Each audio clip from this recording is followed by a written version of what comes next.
Hello guys, Wahoo here, back with another build guide. This time around we're doing the Chloromancer. As we did in the past, we did do the both the Dracolite, Vanguardian, and also of course the Dinotamer. So the time is now for the Chloromancer. And the Chloromancer is a little bit on the not on the very strong side. It is a little bit of unique, what's it called, play style, and it's very.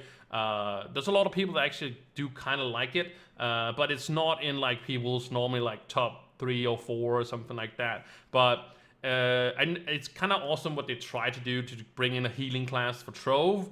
And yeah, just a little bit. Maybe with the Chloromancer rework, there's gonna be at some point. We might see it being better.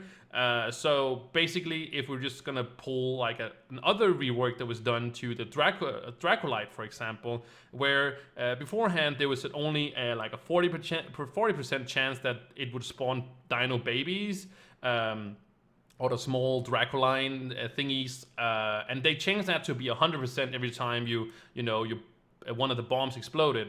And the same thing is actually for the Chloromancer, and I'm kind of going to go into its class gym going in. So the Chloromancer's class gym does this, that it spawns a little, what's it called? What would you call it? A cactus. It's all in a little cactus that shoots small arrows, thingies, or small piercing things. That cactus has like pointy thingies.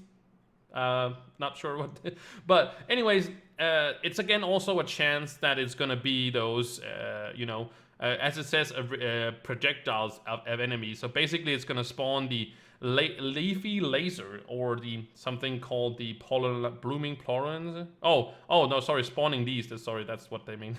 But they're gonna spawn this cactus and it's gonna shoot. And like I said, it's only a small. I wouldn't say small percentage chance of it, but it's kind of insignificant. But maybe just a change of this, which was the only thing that really changed for it. Also, the Dracolite got also buffed and stuff like that. But they could do it exactly the same for the Chloromancer, and maybe it will see some more popularity going into basically Shadow Towers or just farming, basically, because this is this is not a 100% thing. So sometimes you're going to do a lot of damage, and sometimes you're not going to do so much, because these are pretty powerful, but yeah, not really too much. So going into this Chloromancer, that's just what I want to start out with, talking about the class gym itself. But of course, the Chloromancer is magic damage, and it also uses stabs, which is a lot of classes that does that. So I do have a class here, right here.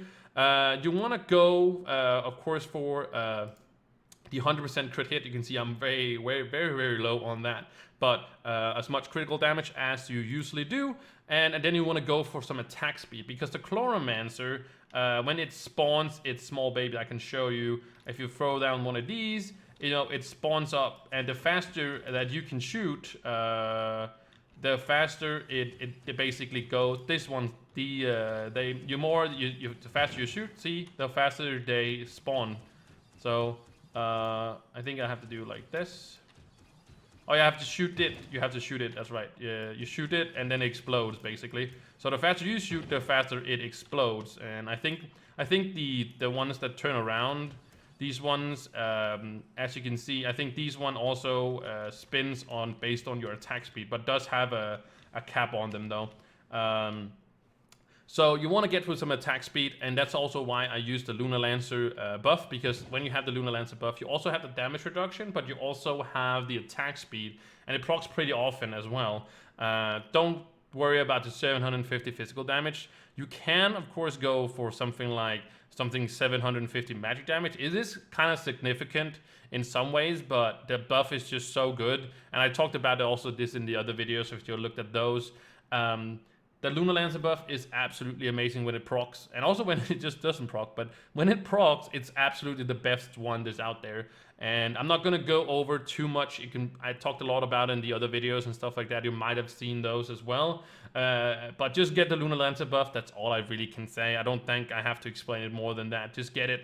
it's pretty awesome. No matter, don't think about the power rank. That's all about how much it procs, and it's a very, very insignificant change from 0 power rank to 30,000 or something like that. So just get the Lunalancer buff as your subclass. So you can equip it when you hit level 10 on a class, any of the classes. So it's very important that you just get the Lunalancer to level 10. But the subclasses do not have the biggest of significance impact. So if you don't have the Lunalancer, do not like go crazy and try to get it, but get it if you are in a point where you feel like you can. Basically, it's not that significant. So for gear, you want to go for attack speed and crit damage, of course. That's a little bit of energy regen is pretty awesome. If you have some dragons and stuff like with energy regen, you are going to get this up pretty quick. But when you get to a significant amount, you don't really need that much energy regen. You're not gonna really. I do have the Flame Dancer as the energy regen, but I think I haven't changed this for some time. But if you should go for something else, you want to go for something that just has a lot of still have that 20% magic damage. I can't remember which one gives it. I think there is at least some. So any ally that gives you 20% magic, this is physical, sorry. This one, for example, this could be pretty awesome. This could be the Starlight Dragonlight, could be great, but as long as it gives 20 magic damage, it's all really you want. There's not really any allies out there that really does anything significant. There's no speed build or anything like that to the Chloromancer as some other classes have. So so basically you can use whatever ally you want to, but if you're struggling on energy regen, the Flame Dancer is actually amazing to keep things going, basically, because it costs a lot of energy. Also the ultimate is a pretty significant cooldown, but you probably just want to use these as when you are farming. So of course for your ring, you want to use a magic damage. You probably want to go for jumps, or you can also go for some energy regen on this one if you want to. If you don't want to use if you feel like the ally, if you have too much, if you feel like you can't even spend it, then you have too much, and then you probably want to get into changing that, because you don't want too much energy regen either, because if you can't spend it, then it's not good enough. So going into gems, of course, like I said, you do want to get the class gem on this one. It's not significant, so if you kind of figure out that you don't want it, if you have other gems that are better, don't go out of your way to get it. But maybe they are going to change it in the future. If they are going to change it in the future to be like 100%, it is a must-have. So that's why I have it now, and hopefully it will get changed so it just becomes 100%. If it's gonna be like significant in gameplay increase, like we did with the Dragonlight, I'm not sure, but at least 100% is at least going to be something, and I think that is a very, very small increase or change that they could just implement as a thing to just buff it right now, and maybe a rework later on would do something, basically. But there's not really anything you want. The explosive is always great on all classes if you don't have anything, but it's not a super need to have, in the sense of, yeah, if you have some other significant gems that are just going to give you the stats you need and has a good power rank on them, rather use them than just some random, or go for something specific, basically. So to talk about Flask, as we always said, death defying is really great, but you can basically use whatever you want to, whatever style you feel like. But the death defying is always like a good choice if you have that one. Of course, you want to use the arcane emblem, and of course you want to use Sure Strike if you do not have enough crit hit, because it gives you the 20% when you use your flask. There's not really a lot other ones you can use. You can go for some that maybe go for boosting your energy regen or gives you more energy regen or stuff like that, because it is what your damage is, basically. Your auto attack does do a significant, or does do a good amount of damage, but it's not that significant. Like, it's not that crazy compared to a lot of other things. So I use the Sure Strike right now because of I don't have that much crit. So, but when I hit over 80%, I'm gonna switch it over to something else, maybe like an ally and stuff like that. You don't want to use the berserking. You really never want to use the berserking, to be honest, because what it does give you a lot of attack speed and stuff like that, and it's really, really nice, but also movement speed, by the way. But it also forces you only to use your main attack, and that of course is just the default attack. It's nothing decent, basically for however long this one lasts. I think it doesn't really say how long it lasts, but I think it's a quite significant amount. So basically, if you're on a class that it relies on its abilities, it basically forces you not to use any abilities, and you can't use your ultimate, you can't use anything. So if you want to use this, you of course have to use your abilities first and then afterwards. So it's not really that great, but even though it gives you a good amount of attack speed and movement speed.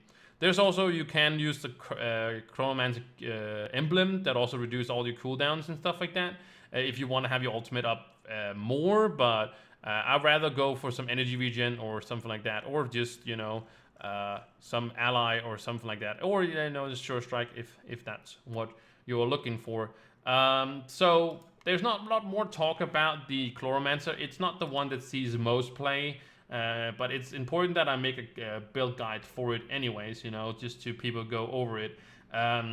So it's not super comprehensive as some of maybe the other build guides are. It's a little bit vague maybe, because it's just doesn't have anything. It's of course also in the time plan to make a rework for.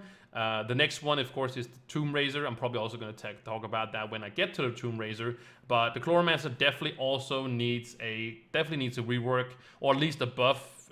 Maybe the symbols of buff is going to change the significance of the class. But again, the Chloromancer is also what's it called?